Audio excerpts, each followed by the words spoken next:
میں تو ڈنکے کی چوٹ پہ 2 + 2 4 بات کرتا ہوں، ادھر سے ڈنڈی نہیں میں مارتا، حق بات کرتا ہوں، بالکل اسی طرح جیسے امام احمد بن حنبل ایک مسند میں حدیث لے کے آئے۔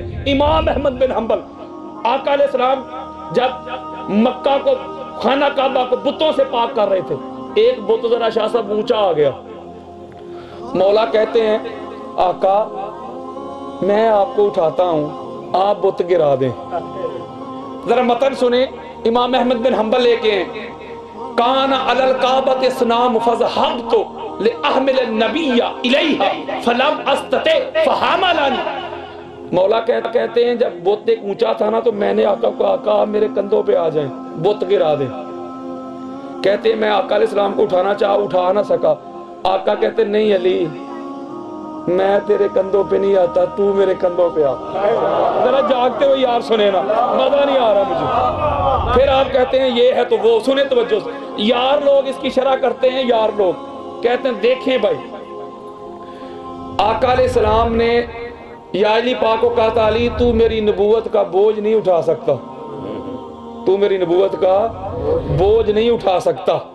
علی علیہ السلام نے اٹھانا چاہا، اٹھا نہ سکے۔ سیدنا صدیق اکبر رضی اللہ تعالیٰ عنہ آقا علیہ السلام کو اٹھا کے غار ثور میں لے گئے۔ لہٰذا اس کی شرح کر رہے کرنل صاحب، لہٰذا صدیق اکبر نے اٹھا لیا، مولا سے اٹھایا نہ گیا آقا کی نبوت کا بوجھ، تو لہٰذا صدیق اکبر افضل ہیں، طاقت والے ہیں، قوت والے ہیں۔ یہ کرتے ہیں شرح، ذرا جواب سنو ذرا جاگتی آنکھوں سے۔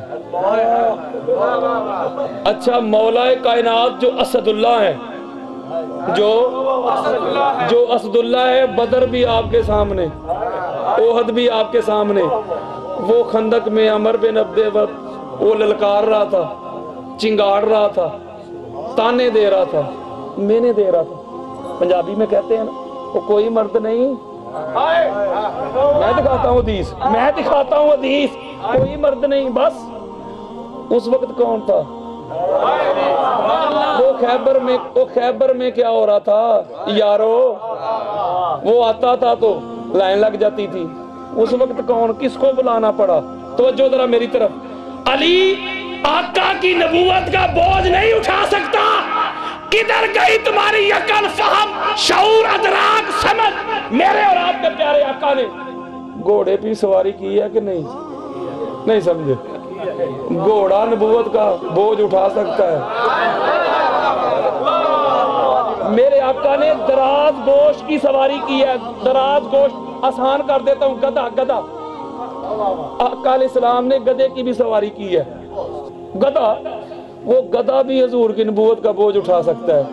یارو میرے مولا کے مقام کو اتنا معادلہ گرا رہے ہو، یہ حسد ہے، بغض ہے، عناد ہے، کینہ ہے، عداوت ہے۔ ارے میرے آقا نے کہا علی میں تیرے کندھوں پہ آؤں گا تو یہ اتنی عظمت کی بات نہیں ہوگی، تو میرے کندھوں پہ آ، میں دنیا کو بتانا چاہتا ہوں یہ مصطفیٰ کی مہر، یہ مصطفیٰ کے کندھے سارا زمانہ ان کو چومتا ہے، اس کی طرح پشت نہیں کرتا، طواف کرتا ہے، تن من دن لٹاتا ہے۔ دنیا کو بتانا چاہتا ہوں مصطفیٰ کے کندھوں پہ یا علی آتا ہے یا علی کی اولاد آتی ہے۔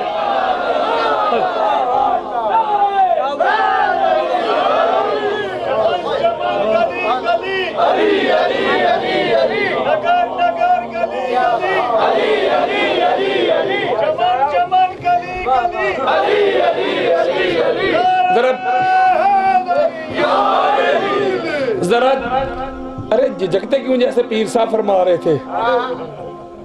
ارے زبان کو وضو،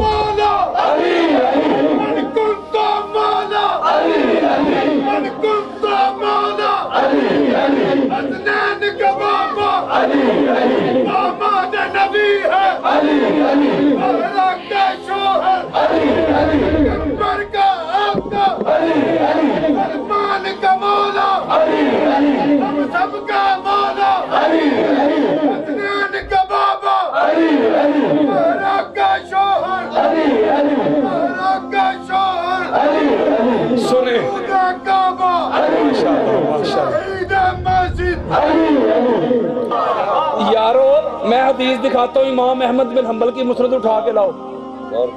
آقا علیہ السلام نے